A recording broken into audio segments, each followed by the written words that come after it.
This is gonna be such a fun video to film, and probably a very long and daunting process as well.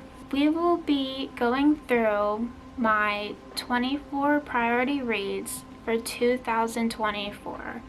I've been seeing this video going around YouTube. I also saw this video a lot last year, and I wanted to join in the fun. These are some books that I either have been wanting to read, new authors that I wanted to explore, as well as books that I just need to get off my TBR, because if I don't prioritize them this year, they're gonna be on there for years to come.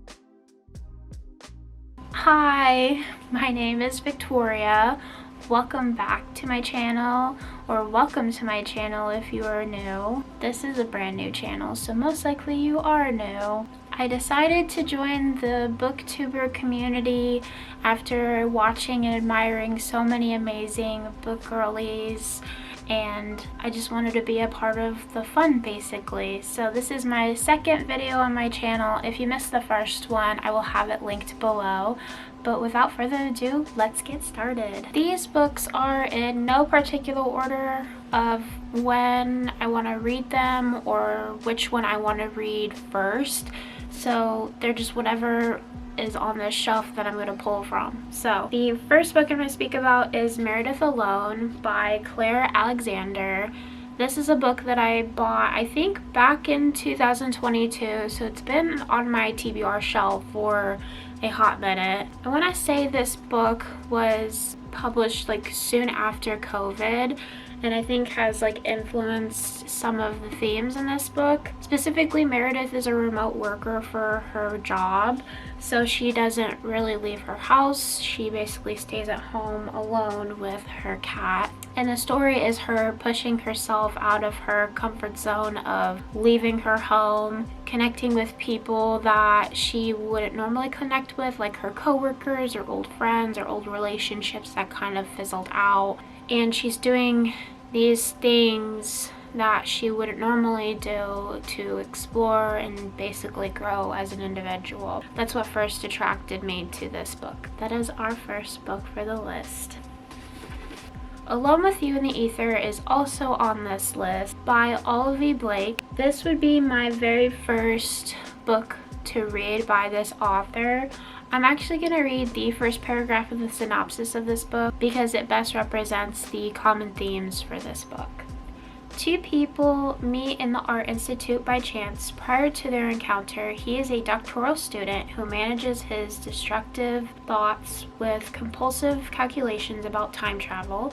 She is a bipolar counterfeit artist undergoing court-ordered psychotherapy. By the end of the story, these things will still be true, but this is not a story about endings. And then we follow our counterfeit is Reagan, and then the compulsive calculative time travel enthusiast is Aldo. It sounds really cute. I also really love the cover. I love the bees on the cover, so it's really cool looking. Olivia Blake's covers are so cool, so one that I'm looking forward to reading. The next book I'm going to be talking about is Shadow and Bone by Leigh Bardugo.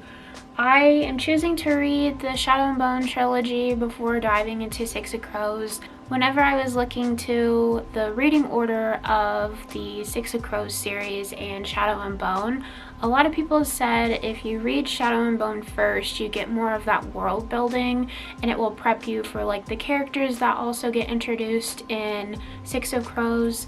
So I am one of those people who have to read a pre-series, I guess, before diving into the actual series that I would like to read. So this is why it's on the list. Sea Change by Gina Chung is the fourth book that I will be talking about. This book I mainly bought because of the cover. I mean, come on, look at the cover. The octopus is so cool. This book talks about our main character, Ro, and that she is stuck. She just entered her 30s. She is estranged by her mother, and her boyfriend just left her to join a mission to Mars. Interesting. Her days are spent dragging herself to her menial job at a mall aquarium, and her nights are spent drinking sharktinis, which are Mountain Dew and a copious amount of gin plus a hint of jalapeno. From reading the rest of the synopsis, it sounds like Ro is alone and her closest companion is the octopus Dolores, which I think is so cute. I love that the octopus has a fun name like that. And then suddenly Dolores gets sold to a very wealthy investor, so Ro focuses on trying to rescue this octopus and save it from being moved away, while also trying to deal with her childhood drama and then recommitting to those around her, as well as finding her place in the ever-changing world. I think this is going to be a really good read. The next book is This Time Next Year by Sophie Cousins. I think this is like one of 3 Sophie Cousins books that I have on my TBR. This one I found around October of last year, and the cover really caught my attention. It is about 2 main characters who have constantly ran into each other on New Year's Eve, and the main female character, Minnie, believes it's like this sign that maybe she should pursue a relationship with this man, or at least get to know him a little bit better. So it sounds like a very interesting book. I like the premise of it for sure. And it's a romance. I love reading romance books so much. I think this book really doesn't need any introduction, to be honest. I've seen it all over the internet like everybody else has. Booktubers have raved about this book and its amazing series. That is why Magnolia Parks by Jessa Hastings is on my 2024 priority read TBR list. The other reason I really want to read this book is because of the cover as well. Do we see a common theme yet? I like to buy books by their covers. Guilty. I'm also kind of nervous about reading this book. The types of romances that I normally read, the characters are, I guess, not toxic is the word I'm looking for. And I've heard that the 2 main characters, Magnolia and BJ, are just so ruthless and toxic for each other, and they don't want the other to like leave them, basically. I'm excited to read my first Jessa Hastings book. The 6th book that I will be talking about is Book Lovers by Emily Henry. I've only read one other Emily Henry book, and that was Happy Place. But this one I've been wanting to read since before COVID, I believe. It just sounds so cute. I love the cover of the 2 people passing a little book on suitcases. I absolutely love Emily Henry's writing style. It's so lyrical and you just feel so immersed with the characters, and you're just right there sitting with them while they're talking to each other, or they're just going through such hard times as well. She is one of the authors that made me dive into contemporary romance or contemporary fiction. Catherine Senner was another huge influence as well. I hope I'm able to get around to reading this book this year. As Good as Dead is on this TBR because I need to finish this series. It is the 3rd in the Good Girl's Guide to Murder trilogy. There is a prequel that I also want to read. It is called Killjoy, but I'm planning on reading that whenever I finish this book for sure. Without giving too much information away about what this book is about, basically Good Girl's Guide to Murder follows our main character Pip. For her senior project, she's working on looking into a controversial case that happened in her town about 2 people that went to her high school that are now dead, but one of them was wrongfully accused of killing the other person that passed away. So it was a very interesting book. There's also a little murder podcast that she does with the older brother of one of the people that died. So that part was so cool. You get the transcript of her writing out what the podcast episode is about, and it's just such a well done series. I am a little nervous about continuing the series because I heard some mixed reviews. Some people say don't even read this book because it will ruin the whole book in general, and others are it's a really nice wrap up and a good ending to the series. So we will see what my thoughts are on that.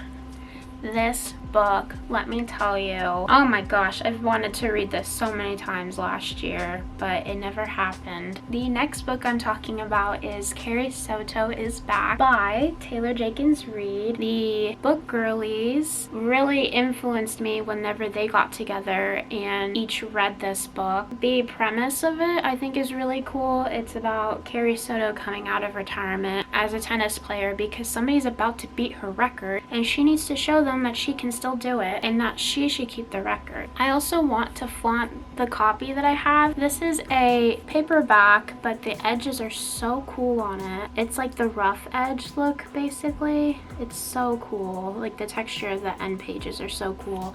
And it's like the paperback with the folded synopsis. So I literally got so excited when I saw that this was the copy that I ended up getting because I thought I was getting a hardback. Whenever I like bought it originally, it said hardback and then they gave me this. I'm not complaining. I'd rather have a paperback than a hardback book. Probably will also read this book closer to the summertime or whenever tennis season comes.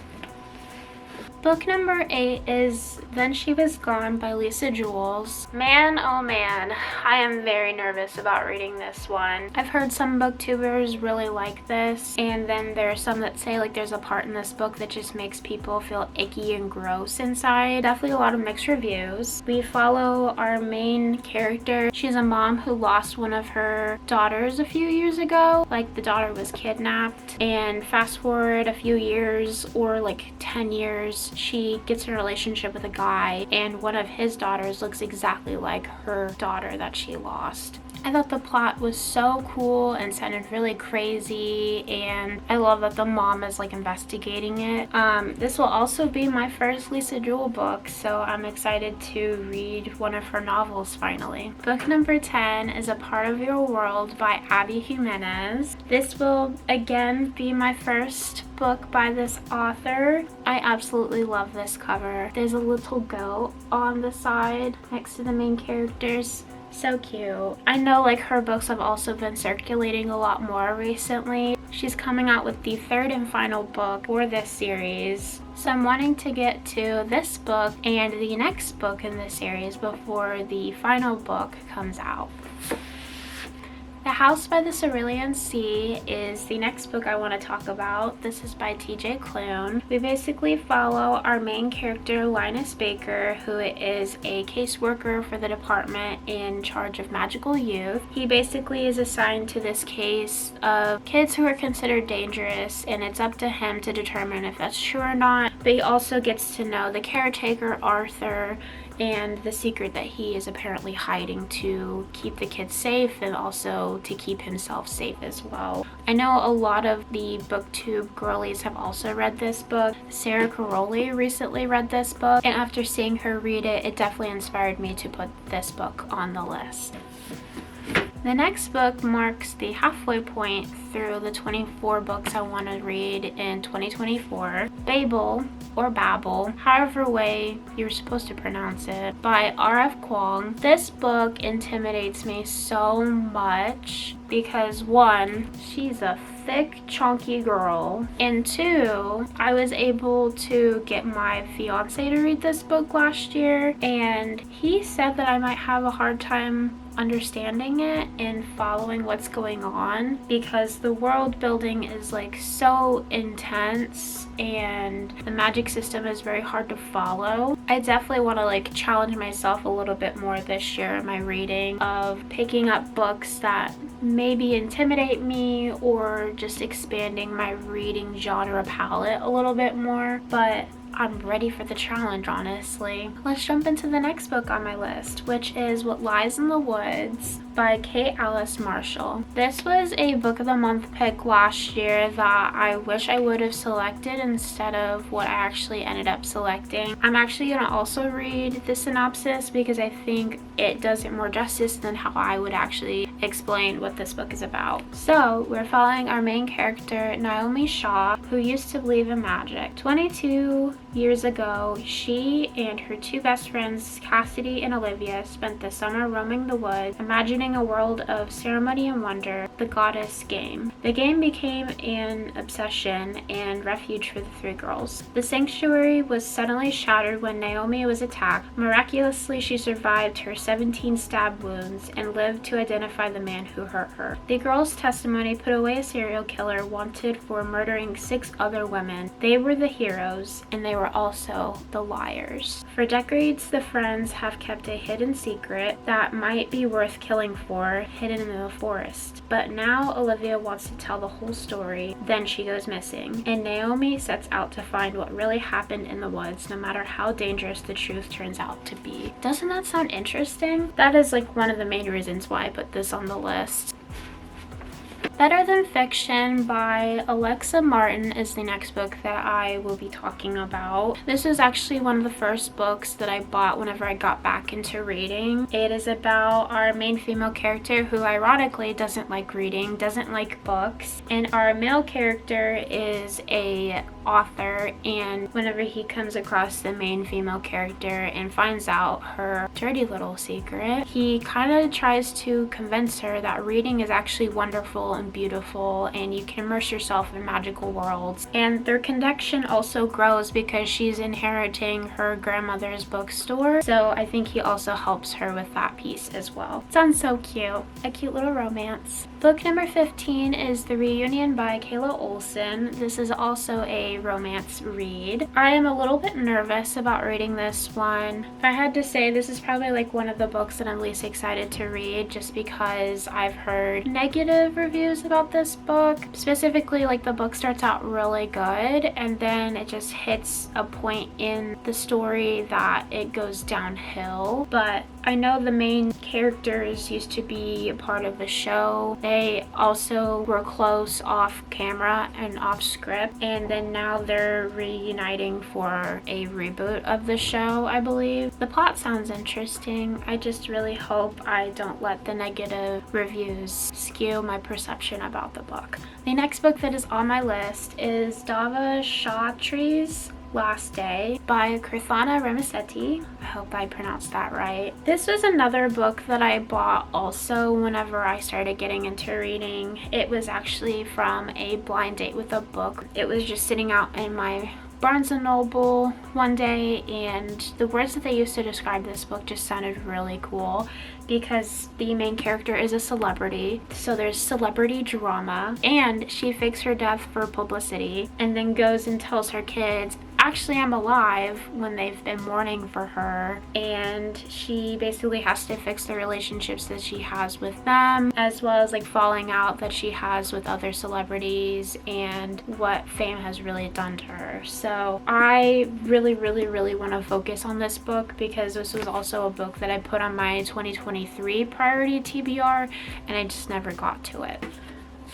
The next book that I'll be talking about is The Invisible Life of Addie LaRue by V.E. Schwab. I've actually seen a lot of people put this on their priority TBR, or that they've also put this on their January TBR, so maybe I should also read this in January or February. The premise of this one sounded really cool. Our main character, Addie LaRue, basically makes a deal to live forever, but the catch is that nobody will remember who she is. So we follow her life story of going into these relationships, falling in love, or making really meaningful connections with these people, but then they don't remember her until one day one person does. This book also really intimidates me because I know a lot of people have liked it, and I'm nervous if I will also be one of those people as well. Book number 19 is The Things We Never Got Over by Lucy Score. This will be my first or second Lucy Score book. There's a book that I read a while back that I don't know if it was by her or not. I know the cover looks very similar to her normal design, so I'll definitely pop it up just to see if I'm right or not. This is the first in the Knock 'Em Out series, and I feel like I'm the last person to read this book. I actually started reading this book on Kindle, I think back in April of last year, and then was just annotating away on the Kindle, and then wanted to buy the physical copy so I could actually annotate the physical book. I'm excited to jump back into this little world because I did fall in love with the two characters, specifically Naomi. She just seemed like a strong, independent woman. She is also an identical twin, which the main male character mistakes her for, and I think she also takes custody of her twin sister's daughter. So, but yeah, excited to read this book for sure. The next book is also a book that I started last year, but on audiobook. I'm glad I picked up the physical book because the audio narrator honestly put me to sleep, and she made the book a little bit more complicated than it probably should have been. And I'm talking about The House Across the Lake by Riley Sager. I will also say Haley Pham put me on Riley Sager for sure. She said that this was like one of her favorite books by the author, so I'm definitely really excited to read this one. Our main character, Casey Fletcher, is a recent widow actress trying to escape a streak of bad press, so she retreats to her family vacation home, which is across the lake from other glamorous couples, and I think she sees something that she shouldn't and then continues to investigate it. The police don't believe her. They think she's making up like lies. It sounds like a really cool thriller-esque mystery book. The next book on this list, I'm so excited to read. So excited. Actually, this is another one that I started reading on Kindle, and then I just had to own the physical copy. I bought the physical copy in December before we entered the new year. The book that I'm talking about is Everyone in My Family Has Killed Someone by Benjamin Stevenson. And the reason I had to own this book as well was because of the cover. I mean, it is so flippin' cool. I love all the little details. The paperback as well. I secretly want to own that one because it's like a typewriter, because the main character in this book is the author or narrator. He is basically telling us the story how everyone in his family has killed someone, and he means his brother, his stepsister, his wife, his father, his mother, his sister-in-law, his uncle, and himself. And it just sounds so flippin' cool. There's also a second book in this series coming out too that I'm like looking forward to reading.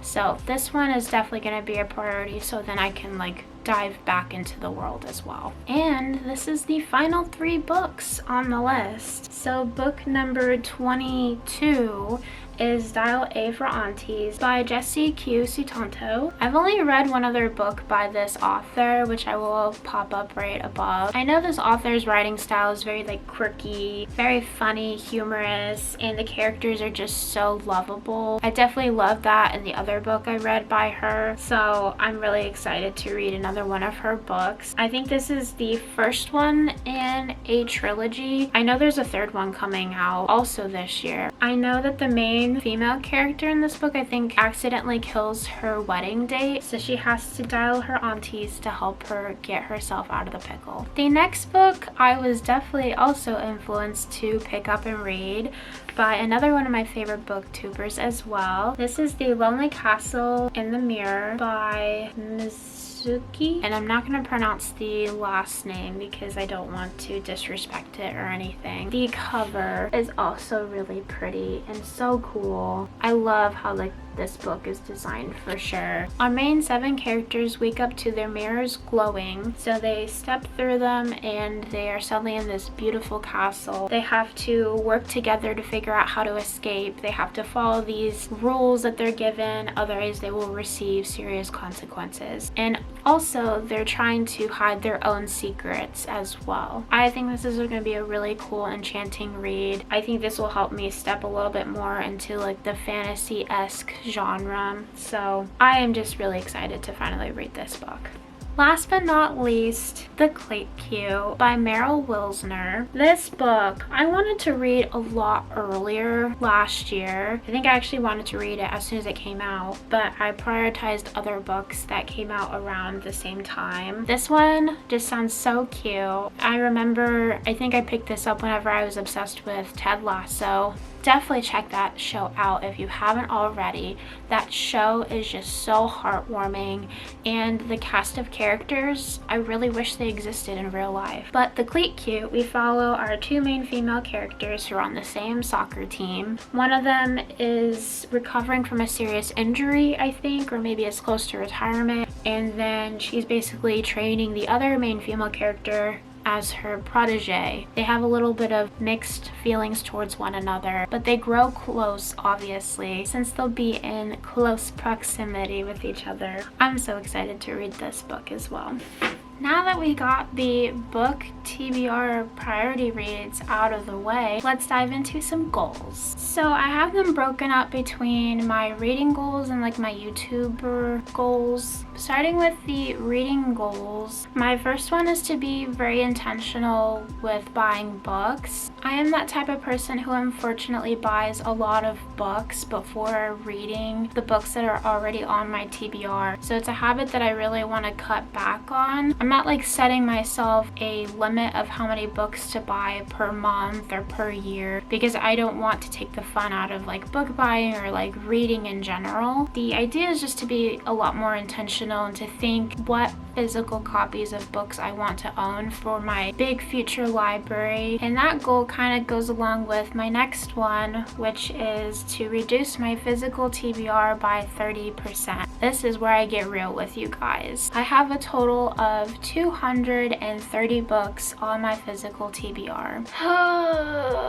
It's so many books to read this year. I did the math. If I want to reduce my physical TBR by 30%, I have to read 69 books this year. It's a huge number to like fathom in my head. Gotta look on the right side. My next goal is like a really fun one that I just want to like say that I've done like once in my life. It is completing the Book of the Month badges. This is not sponsored, by the way, but Book of the Month, when you buy books from them, it gets added onto your TBR, and if you read stuff on that TBR, it goes towards completing badges. And there's one I really want to knock out. I think it's called the Genre Genie. It's reading 6 different genres, and I just want to like really challenge myself with my reading by accomplishing that goal. My fourth reading goal is to read 3 to 5 nonfiction books. I have some books like in mind to accomplish this goal.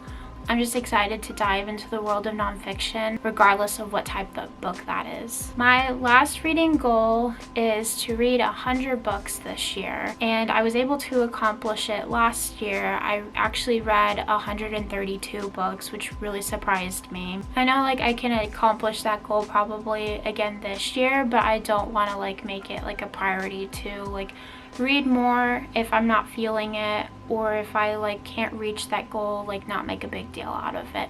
Now switching to my YouTuber goals, I only have 3 that I've set for myself since this is like a brand new thing. I don't want YouTube to feel like a second job. I honestly just want to have fun with it and create a welcoming community. My first goal is to have at least 100 subscribers. Now this goal like definitely will probably change and grow if I am able to surpass that number, but having that number like solidifies like you're on the right track and that you have achieved such a big, huge accomplishment. My next one also goes with being a new YouTuber. I at least want to post 3 times a month. I don't want to put a lot of pressure on myself of like creating videos and creating content all the time until I feel more comfortable doing so and like fall into that routine, because editing is very daunting and takes a very long time, and I didn't realize that until I edited my first video. And then my last goal is to just have fun with it. Again, I don't want this to feel like a second job or anything. I just want to enjoy every single moment and like take every creative opportunity I have and just push the videos out. I want to follow the trends, but I also want to make my own path as well. Well, that is all I have for you all for this video. Thank you so much for watching.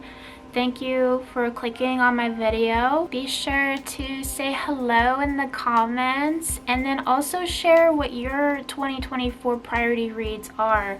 Maybe we have the same ones. Who knows? But I will see you on the next one. Happy reading!